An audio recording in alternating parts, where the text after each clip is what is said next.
Assalamualaikum warahmatullahi wabarakatuh. Selamat berjumpa di Realita TV di acara Sarita Sarinya Berita. Ya, kali ini berita yang kita soroti ya tentu saja ini masih bulan Oktober, 1 Oktober ini orang masih ramai ya membicarakan masalah G30 SPKI begitu ya. Bahkan ini kemarin ya di Twitter masih trending topik ya, bahkan ini selain G30 SPKI trending topiknya juga Soeharto. Nah, kita akan membahas ya, benarkah ini komunis gaya baru ini yang jadi pembahasan. Banyak orang yang menyatakan tidak percaya begitu ya, orang ada komunis gaya baru begitu yang menyusup ke semua instansi dan lain sebagainya. Ada juga yang melihat ciri-ciri bangkitnya komunis sudah terlihat begitu. Nah, ada juga yang mengatakan ini kalau di Twitter, wah, sebenarnya sejarah G30 SPK itu sendiri sudah dipelintir begitu ya. Bahkan ada menyebut bahwa Soeharto sebenarnya dalam G30 SPKI. Aduh, kok seperti itu ya? Kita langsung diskusi saja ini ya dengan narasumber. Ada Pak Taufik Bahaudin, dosen ekonomi UI nih ya Pak Taufik. Halo, Assalamualaikum Pak Taufik. Waalaikumsalam warahmatullahi wabarakatuh. Aduh, ini Pak Taufik, sebelum kita diskusi lebih jauh tentang komunis gaya baru ini, KGB kata orang ya kan, komunis gaya baru. Nah, ini kita bahas dulu ya, banyak orang yang mempertanyakan. Di Twitter sekarang informasi sudah bergulir gitu ya, berganti dari kemarin pembahasan soal patung yang dihilangkan dan lain sebagainya. Sekarang malah ya sebenarnya siapa dalam G30 SPKI, bahkan menyebut ya malah menyudutkan Soeharto ini sebenarnya begitu ya, menunggangi G30 SPKI begitu Pak Taufik. Komentar saya sih enggak kaget, enggak heran kalau kita memahami apa yang biasa dilakukan oleh katakanlah PKI. Ciri-ciri yang jelas adalah nyusup, infiltrasi, terus intimidasi, adu domba dan segala macam. Dan prinsip yang dipakai adalah tujuan menghalalkan cara dengan antara lain dan yang biasa dilakukan putar balik fakta, kemudian fitnah dan lain sebagainya. Nah, itu kan masuk ke sana. Kemudian ada pada dasar ngomong. Ini menarik, tahun 2015 bulan November, teman saya yang sedang mengambil S3 di UI, dia bikin research yang dipakai sebagai bahan S3-nya itu, risetnya itu mengenai komunis gaya baru. Itu dipaparkan 2 kali di purnawirawan TNI Angkatan Darat, purnawirawan kalau nggak salah TNI Polri. Yang hadir yang saya ingat itu Pak Tri Sutrisno waktu itu hadir dan beberapa yang lain.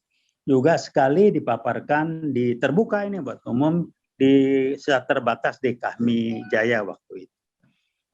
Nah, paparannya itu luar biasa. 2015 sudah dipaparkan, antara lain dia menjelaskan apa sih komunis gaya baru di Cina itu yang adaptasi di PKI sekarang. Saya sebut PKI gaya baru itu yang disebutkan komunis gaya baru. Pengertiannya apa? Gerakan komunis abad 21 meninggalkan gaya murni, kemudian pakai soft power, strategis di semua lini, target sasaran tidak lagi pada pengikut atau seperti yang dulu, tetapi pada kebijakan dan sistem. Dia masuknya di sana. Kemudian menggunakan agama, media, dan gerakan sosial untuk mencapai tujuan. Ini ada, ya, saya bawa ini kebetulan. Itu hasil risetnya. Nah, ada itu. Ya. Nah, yang menarik, agak nyimpang dikit tapi penting, waktu ini dipaparkan, beberapa bulan setelah itu, teman saya ini dipanggil oleh salah satu pejabat, kok dimaki-maki? Urusannya apa?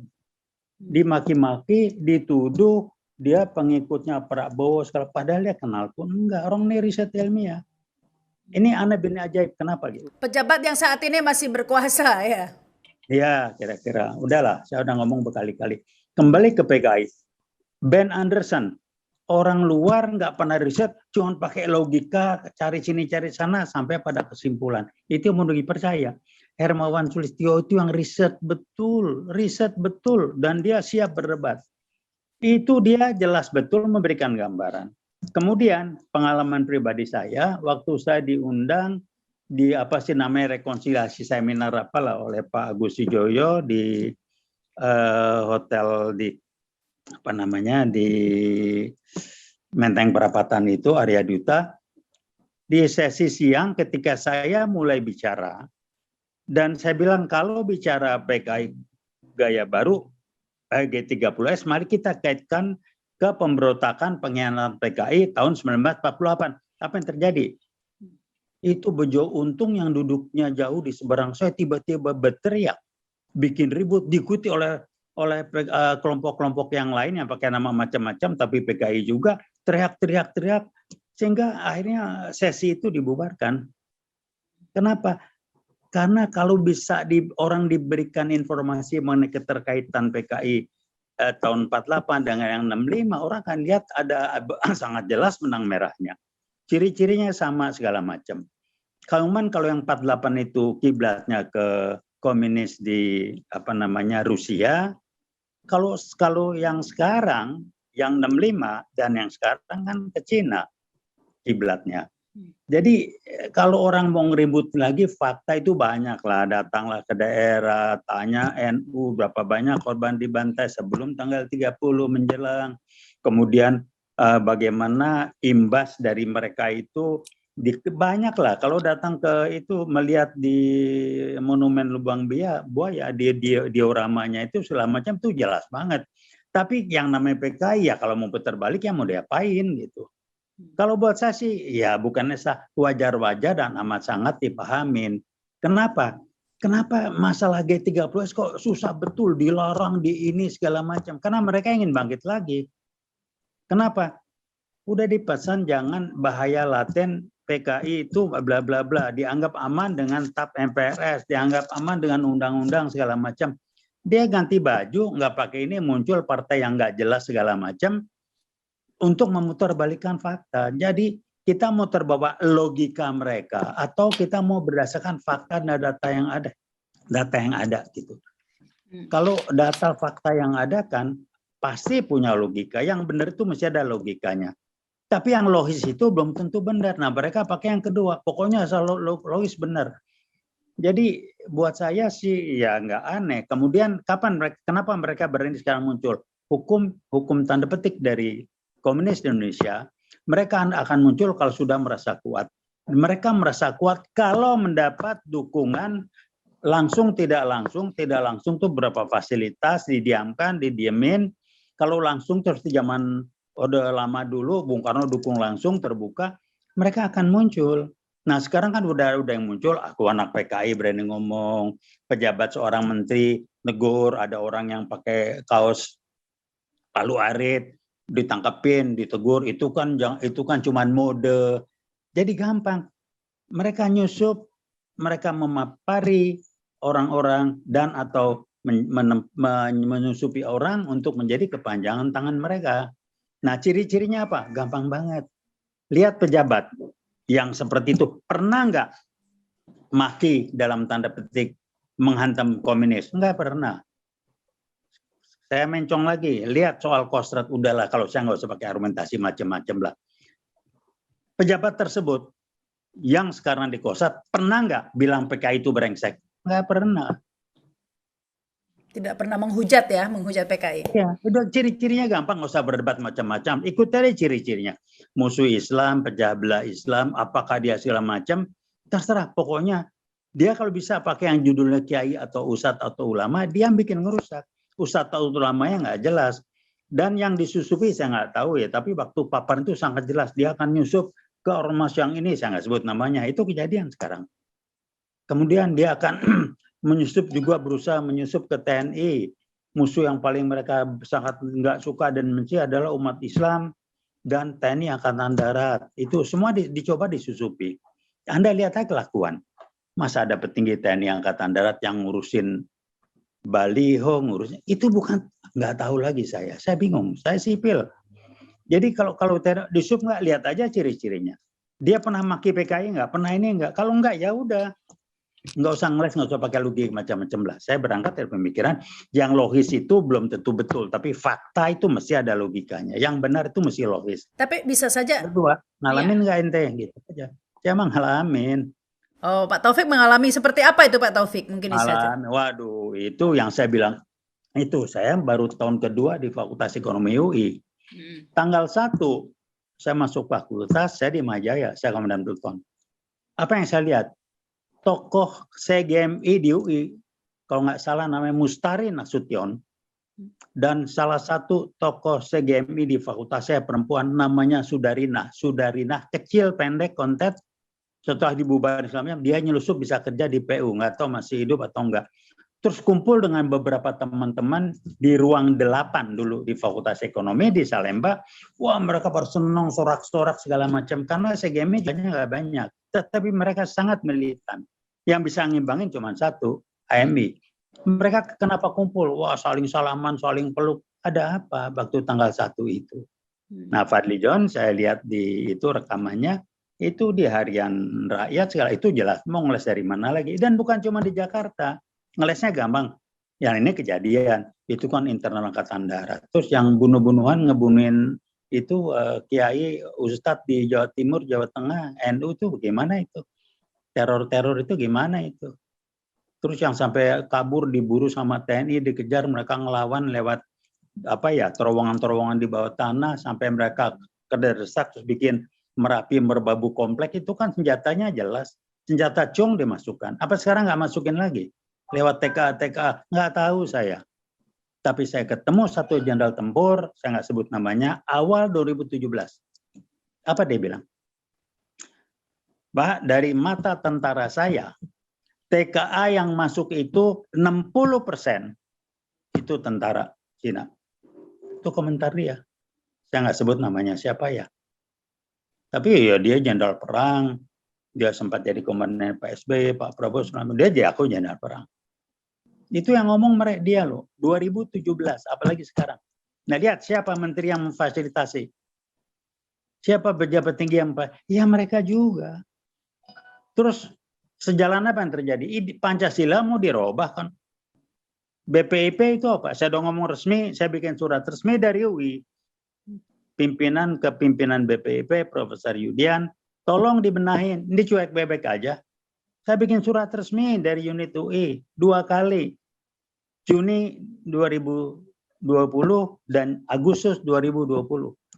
Saya sitir, saya ambil, saya kutip dari tulisannya pernyataan Bung Karno, di mana yang tulisan yang kedua kritik saya itu untuk diperbaiki. BPIP itu jangan mendegradasi Pancasila hanya sebagai ideologi, karena Bung Karno bilang nggak benar. Jadi mereka sejalan, secara fisik mereka masuk. Kalau PKI Cina ini kan masuknya apa? Invasi, fisik dia datang, dia akan duduki. Kalau kapitalis, neokapitalis di barat kan dia ngeruk sumber daya alam aja. Ini masuk orangnya, itu difasilitasi. Sementara payung politiknya disiapkan lewat BPIP yang saya menduga akan menjadi sentral komite nantinya. Kok nggak dibantah surat saya? Panggil dong kalau nggak benar. Ini kok malah didiam. Sentral komite maksudnya Pak? Sentral komite yang ngatur segala macam. Segala macam di negara komunis. Sentral komite itu ngatur siapa. Iya, seperti Cina contoh lah. Dia ngatur semua kok, siapa presidennya, siapa ini, dan siapa pimpinan sentral komite. Ketuanya si Prof. Yudian, tapi yang ngatur siapa, kan jelas. Dan kenapa ribut sih isu PKI sekarang ini? Kok sebelum-sebelumnya nggak ribut? Ya karena pemerintah sekarang memfasilitasi. Gampang kok, mereka berani muncul, berani kencang, berani bunyi, kalau merasa di backing dan didukung, itu aja. Dan yang mendukung sekarang, ada yang terang-terangan, banyak kan tidak terang-terangan. Yang terang-terangan apa? Yang dipapari, kepanjangan tangan, lewat ini segala macam. Jadi udahlah, kalau mau berdebat, jangan pakai berdebat bawa fakta, bawa data.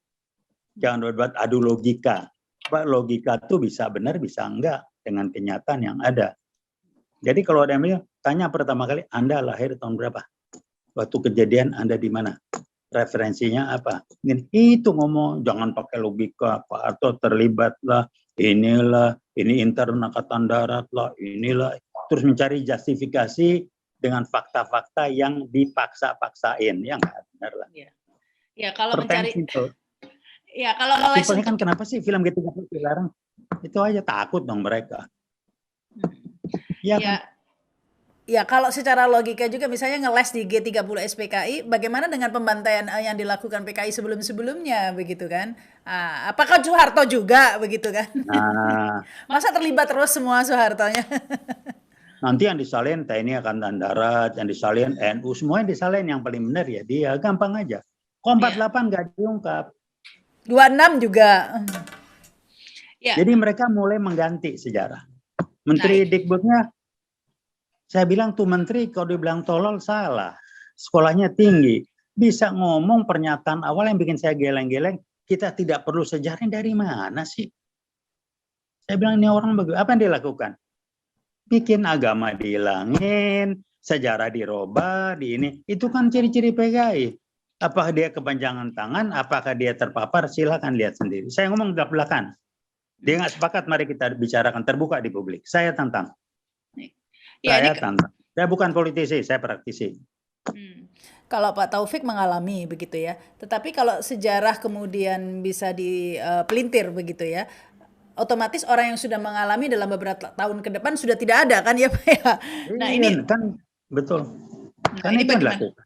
Di cut off generasi yang lain itu mulai dibodohi, dikasih fakta yang sejarah lama itu dihapus. Itu sih hal yang buat saya sih ya nggak aneh, namanya usaha ya. Orang namanya usaha kan apa? Cuman kita jangan membenarkan dan mendiamkan. Jadi berdebat, berargumentasi dengan orang PKI buat saya nggak ada gunanya. Karena mereka sudah punya niat, sudah ini. Karena coba ke rejim yang sekarang dikasih saran, didengar nggak? Mereka melakukan yang sesuai dengan arahan strategi pakai itu dengan tahu, dengan niat, dengan tahu mau direncana. Jadi buat apa dinasihati? Ada nggak yang digubris? Nggak ada, nggak ada. Ya.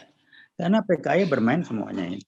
Ya, kalau PKI zaman dulu mungkin secara fisik ingin merebut kekuasaan, kudeta begitu, menculik, membunuh jenderal-jenderal begitu. Kalau komunis gaya baru ini seperti disampaikan Pak Taufik tadi lebih menyasar untuk merubah sistem, seperti itu Pak. Jadi kalau Pak Taufik melihat saat ini sudah ada sistem yang dirubah begitu, sudah disusupi atau bukan? Dia merubah, masuk menyusup. Jadi lah, kalau dulu kan isunya proletar, miskin, kaya gitu kan, ciri-ciri komunis kan itu. Dua, pokoknya fisik kasar macam. Yang sekarang yang disebut, kenapa disebut gaya baru? Mereka transformasi robah. Ciri-ciri lama nggak dipakai. Sehingga ada orang bilang, wah Cina udah nggak komunis lagi, udah jadi kapitalis. Bego lo. Lu makin ngukur pakai ciri-ciri komunis lama. Ya jelas nggak ketemu lah. Coba lihat satu partai, center komite, anti agama, segala macam. Jadi itu aja dipegang. Nah kemudian apalagi? Mereka kalau ke di kita dia tidak akan kayak 65 dikup apa, dia nyusup dengan merubah undang-undang, merubah aturan, sistem, menyusup di orang-orang dan yang berkuasa menempatkan orang-orang yang sudah terpapar atau memang menjadi komunis ini di posisi-posisi tertentu yang bisa diisi. Cek aja, maaf. Departemen Menteri Agama kok ngomongnya gitu ya, bikin ribut aja, bukan bikin tenang. Ada apa? Mendikbud, ini dua inilah, menghapus sejarah itu, dititip. Masa lagi diangkat menteri, lapornya ke partai tertentu, logikanya apa gitu. Nah, kalau Bapak melihat situasi saat ini Pak Taufik, nah ini arahnya kemana ya? Karena tampaknya sudah menyusupi sebagai lini ya, bukan menyusupi ya, setidak-tidaknya terpengaruh ya, karena misalnya dari pendidikan, kemudian yang paling utama, yang paling menjadi sorotan adalah di informasi, media begitu ya. Betapa buzzer-buzzer ini banyak sering membelokkan, memutarbalikkan fakta kata Pak Taufik. Entah ini komunis gaya baru atau tidak, tapi nyatanya seperti itu ya Pak Taufik. Oh iya, buzzer sih namanya orang cari makan. Kalau saya sih paham aja lah namanya orang cari makan. Bahwa cari makannya dengan cara seperti itu ya udahlah mau diapain. Lah yang ngasih makan juga rejim kok. Uang apa yang dipakai? Emang uang pribadi? Kan enggak. Jadi menurut saya jangan ngeributin itu. Karena memang mereka berusaha untuk mengalihkan manipulasi, fitnah, bohong, itu ya udah ciri-cirinya. Dan kembali saya ingatkan, mereka akan muncul kalau sudah kuat, dan mereka akan kuat kalau di backing dan atau difasilitasi oleh pihak-pihak yang berkuasa. Itu aja ciri-cirinya. Kenapa sekarang baru muncul? Kenapa enggak pemerintahan yang lalu, sebelum-sebelumnya? Karena nggak didukung. Kalau sekarang kan didukung. Kalau bagaimana dengan masyarakat, Pak Taufik melihat? Apakah Sasarannya generasi yang nggak tahu, maka dipotong dulu, dimatiin dulu sejarah masa lalu dengan G30 tidak diputar. Kedua, coba lihat pelajaran sejarah. Dibahas nggak pemberontakan Madiun 48? Ada nggak di sejarah? Pelan-pelan mereka lakukan ya secara sistematis. Kita leha-leha, nganggap sudah baik, bikin ini, bikin itu. Kemudian mulai dengan muncul menuntut pemerintah minta maaf. Mereka jadi korban. Korban apa? Lu lahir aja belum tuh masih anak kecil bisa bilang mereka korban. Itu tanyang di Jawa sana. Banyak korban itu. Ciri-cirinya sama lah. Penyusupan, infiltrasi, intimidasi, teror, mulai macam-macam. Sama kok. Nah ini kalau terus berlangsung, akhirnya seperti apa Pak Taufik melihat kalau seperti ini terus berlangsung nanti? Ya, tunggu aja. Saya melihat kalau keterlaluan, dua pilihan. Kalau umat Islam dan TNI diam, ya mereka akan merubah. Merubah dengan undang-undang peraturan sehingga PKI dilarang, komunis dilarang. Kalau formal muncul, kalau perilaku tindakannya dan pakai nama lain kan boleh. Nah, kemudian apa? Undang-undang akan merubah dan RUU HIP itu adalah yang akan menganulir undang-undang yang melarang komunisme TAP MPRI itu yang dilakukan. Jadi mereka cara seperti itu dua yang sekarang nih. Kalau enggak dibilang tiga. Pertama, secara fisik masuk. Kedua, mereka masuk ke sistem undang-undang aturan. Keempat, mereka menguasai masyarakat, merubah opini publik dengan memutarbalikkan fakta, sejarah dirubah segala macam. Dan ditambah barangkali yang baru, masuknya oligarki modal itu nanti yang saya pribadi dan beberapa teman khawatir, proyek-proyek yang pakai pinjaman dari Cina itu, kalau nggak bisa bayar, tidak bisa bayar, tanda petik, atau memang dibuat tidak bisa dibayar, itu akan diambil oleh Cina. Kalau infrastruktur diambil bagaimana? Dan rejim ini baru mampu banyak dari kita terlepas dari jenjang pendidikan akademisnya ya, baru mampu menghargai kerjaan atau baru mampu melihat orang kerja kalau hasil kerjanya secara fisik kelihatan. Ini ada ilmunya namanya DNA non biologisnya, levelnya baru di situ. Jadi kalau mempertahankan, misal membangun budaya Indonesia, membangun budaya anti korupsi, nggak ngerti. Dan dua, tidak ada yang penting. Sekarang coba korupsi. Pernah nggak petinggi kita, presiden kita mengancam, memarah ini mengenai korupsi? No. Pernah nggak beliau ngomong keras, ngancam mengenai komunis? No. Apa maknanya? Terjemahkan sendiri. Itu aja ciri-cirinya gampang. Kalau Anda nggak suka korupsi, Anda pasti berteriak kalau nggak dengar korupsi. Kalau Anda tidak berteriak mendengar korupsi, Anda artinya menganggap korupsi itu biasa-biasa saja. Sama halnya, kalau Anda hormat sama orang tua kita, ibu kita misalnya, kita melihat tetangga atau orang menempeleng ibunya, Anda marah nggak? Kalau Anda nggak marah ya, Anda termasuk orang yang menempatkan nilai-nilai orang tua atau keluarga itu tidak begitu penting. Itu kok ciri-cirinya. Belajar soft skill dikit aja, paham itu. Tapi sekarang yang terjadi justru sebaliknya Pak. Kalau ada orang teriak komunis, malah itu yang dituduh ada agenda karena ya ingin jadi kayak Gatot Nurmantio katanya karena ingin jadi presiden, mencari panggung dan lain sebagainya. Atau selalu ada? Iya, saya bilang nama orangnya usaha. Masa dia diam aja, buset buat apa dong? Kalau nggak dapat bayaran. Kan bukan dia ngomongin yang begituan, sih cari makan. Bahwa dia bisa cari makan seperti itu silakan. Mau diapain lagi, mau ngelarang. Dan dia udah punya keinginan dan ngomong kencang, kalau nggak bayarannya nggak turun. Saya kan nggak cari makan dari situ, saya praktisi kok. Jadi bukan pretensi karena ya tadi itulah kadrun apa seperti itu kan ya itu sudah terpolarisasi sekali terasa kan di masyarakat ini Pak Taufik pecah Makanya belahnya. di counter, kalau saya matan masyarakat dikasih informasi supaya kritis, misalkan kadrun, tolong lihat sejarah. Kan yang musim Arab nih. Jadi kalau yang nggak Arab, nggak apa-apa. Araban. Kenapa nggak ke Eropa-Eropaan misalkan? Kalau gitu Nahdlatul Ulama itu kadrun dan Arab banget dan nggak benar. Kenapa? Karena tulisan Nahdlatul Ulama pakai bahasa Arab. Namanya Nahdlatul Ulama, bahasa Arab. Wah nggak benar ya lu. Gitu dong logikanya. Kok nggak berani ngomong gitu? Mau digeruduk sama NU. Lagi 45 dulu siapa yang berjuang habis? Berapa besar kontribusi NU dengan fatwa ulama bla bla bla itu? Itu kan nggak berani nyinggung. Kenapa tulisan bahasa Inggris yang semua dan istilah Inggris lu nggak ributin? Jadi ini yang saya bilang, munafiknya itu jelas, putar balik fakta jelas dan tidak jujur karena memang ada agenda dan mereka nggak pernah malu dan nggak pernah minta maaf. Ada nggak kata maaf dalam agenda mereka? Nggak ada. Oh, Bohong itu udah bagian dari perilaku. Justru orang yang harus minta maaf ya, pihak yang minta maaf atas. Iya, orang disuruh minta maaf terus. Dia nggak ada minta maafnya, udah bohong bertubi-tubi, berkali-kali dengan berbagai macam istilah yang diberikan karena bohong. Ada nggak minta maaf bahwa dia ngaku minta maaf keliru dulu? Enggak tuh, cuek bebek aja. Artinya apa?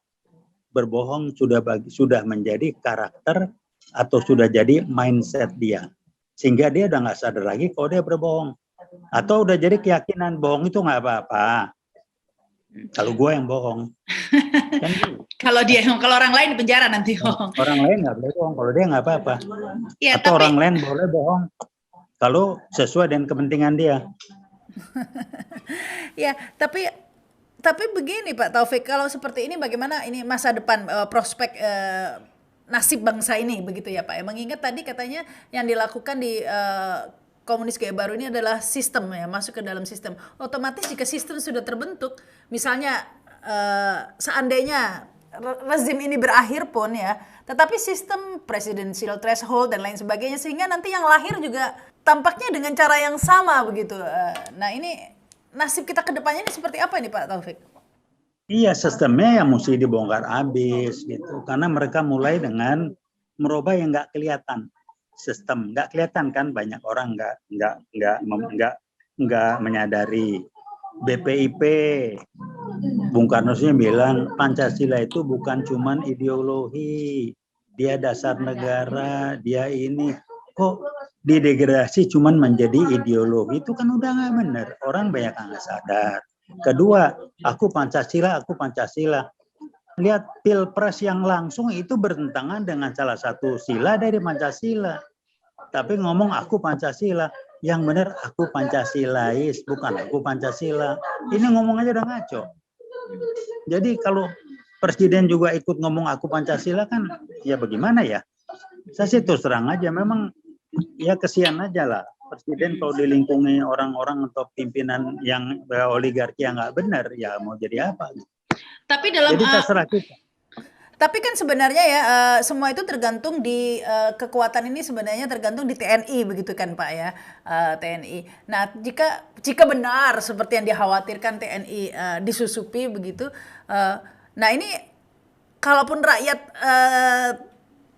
menentang begitu tampaknya ya akan kalah kan ya Pak Taufik kalau TNI-nya tidak mendukung.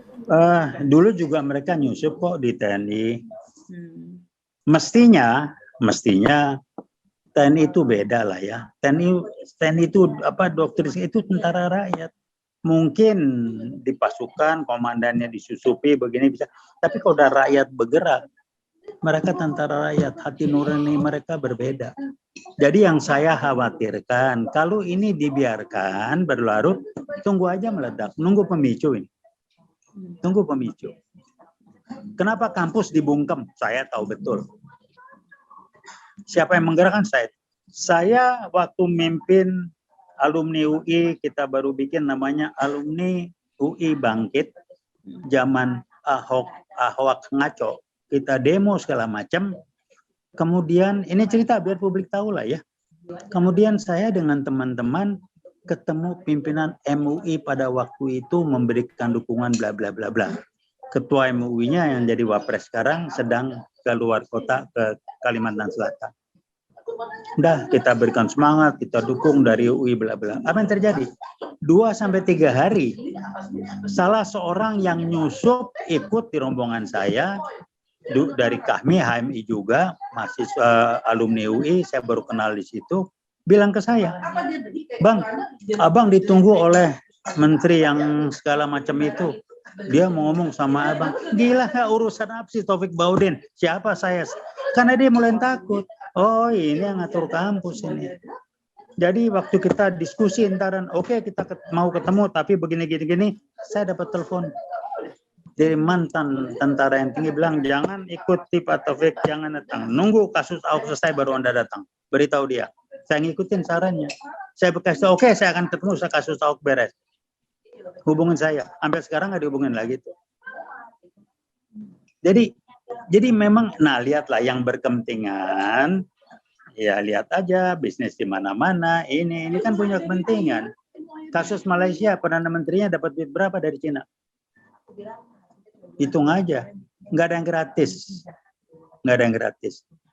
Yang menarik adalah, ini guyonannya, tapi serius. Lagi saya masih aktif di konsultan. Salah satu klien saya dari etnis Tionghoa yang nasionalis, dia bilang, Pak Taufik tahu nggak, di kalangan kita ini yang brengsek itu bilang apa Pak Taufik? Selama pejabat Indonesia bukan ayam, gampang Pak. Loh, saya bilang apa? Cuman ayam yang ngajuin duit. Demi Allah, dia cerita begitu. Ini nasionalis banget. Makanya nggak benar kalau isunya pri non pri. Non pri itu yang ngawur banyak, pri yang baik banyak. Tapi sekian juta hektar tanah dikuasai, yang ngasih izin pri atau non pri.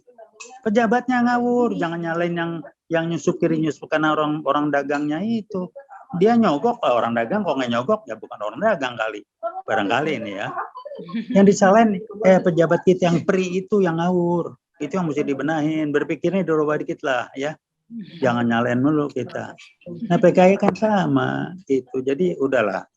Jadi jangan-jangan ini ujung-ujungnya sebenarnya bukan masalah komunis atau tidak yang di Indonesianya ya, masalah uang juga ujung-ujungnya.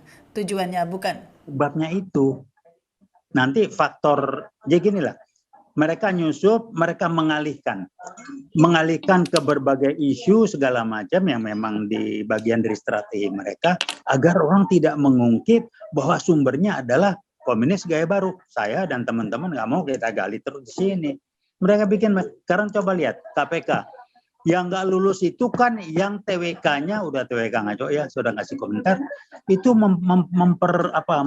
mempertentangkan agama dengan Pancasila. Ini apa sih? Apa bukan PKI yang begitu? Komunis yang begitu? Jadi orang-orang yang seperti itu yang disingkirkan. Dia udah nyusup juga ke sana. Jadi sampai saya bilang nih ketua KPK ngerti nggak? Saya ngomong keras loh. Ketua BPIP ya ternyata saya lihat rekaman di ELC si ketua BPIP sudah bilang agama adalah apa ya? Musuh Pancasila. Wah, udah jelas. Pantesan dia ditaruh situ. Bikin lomba karya tulis pandangan Islam. Ya, di apa ya? HIN apa atau ya? HIN ya. Bikin lomba karya tulis pandangan Islam tentang hormat bendera begitu. Itu kan bagus kualitasnya, orangnya dosen yang ngajar di universitas atau perguruan tinggi Islam kan jadi kamuflasinya bagus. Yang PKI ya begitu. Tolong jawab tuh, gue kan praktisi ini, dia kan profesor, jawab surat saya dong. Ya surat resmi loh saya bikin, bantah, panggil gue. Bapak profesor.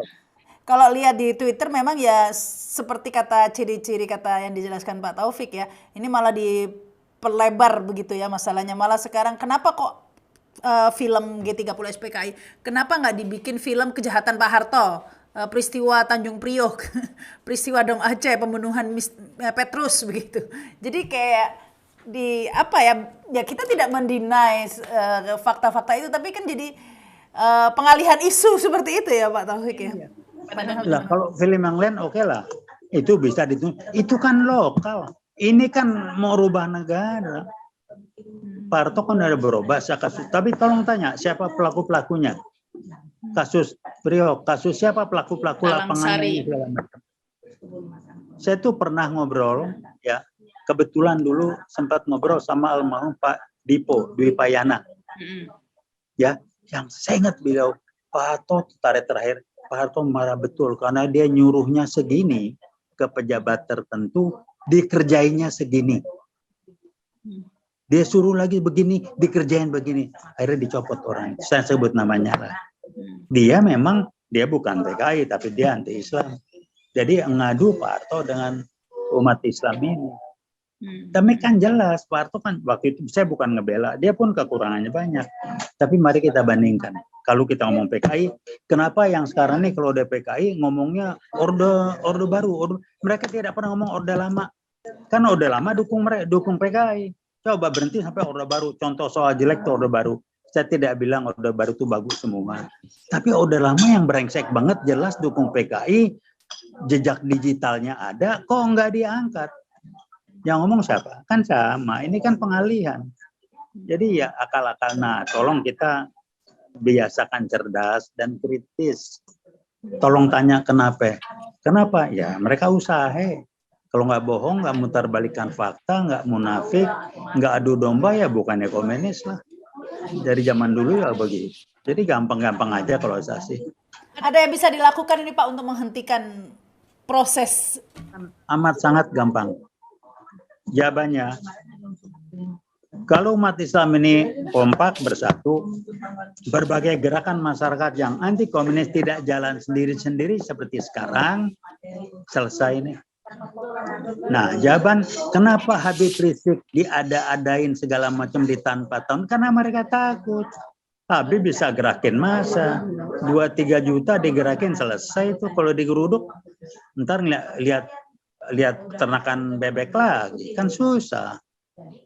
Sekarang siapa yang bisa kan digeruduk 2-3 juta, pergi lagi lihat ternakan bebek, kan susah. Nah, coba Habib dilepasin, berani. Itu aja. Jadi kita bisa baca lah.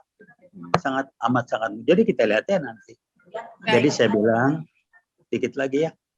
Ya sampai berapa lama umat Islam masih bisa sabar? Sampai berapa lama umat Islam masih dibeginikan diam aja itu. Kalau dia meledak selesai. Dan saya khawatir ini akan menjadi berdarah-darah dan akan tuntas habis. Dan PKI tidak pernah lagi, ini ngeri betul saya kalau didiemin dan tidak dikendalikan. Semoga tidak sampai di situ ya Pak ya, semoga tidak sampai di situ. Ya mudah-mudahan enggak lah. Iya, baik, terima kasih nih Pak Taufik Bahaudin ya. Tadi itu ya pastinya ini buat peringatan buat kita saja ya, bahwa kuncinya adalah bersatu begitu ya. Islam bersatu, kita bersatu, bangsa Indonesia bersatu.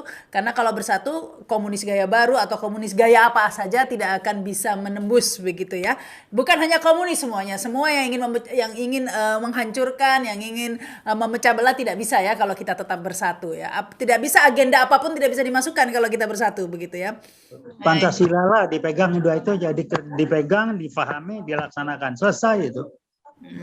Sehingga kalau ada yang berusaha membentur-benturkan begitu ya, membentur-benturkan umat Islam, membentur-benturkan antar anak bangsa, ini kita harus waspada ya. Jangan-jangan ada agenda di balik itu. Jadi jangan terlalu melihat terlalu naif begitu ya, melihat kemudian termakan dengan berbagai provokasi yang kerap sekali kita lihat di media sosial saat ini. Baik, selagi terima kasih Pak Taufik, terima kasih juga yang sudah menyaksikan tayangan ini. Jangan lupa subscribe dan komen ya, nanti kita bisa diskusi juga di komen. Saya Rama Sarita, wassalamualaikum warahmatullahi wabarakatuh, sampai jumpa.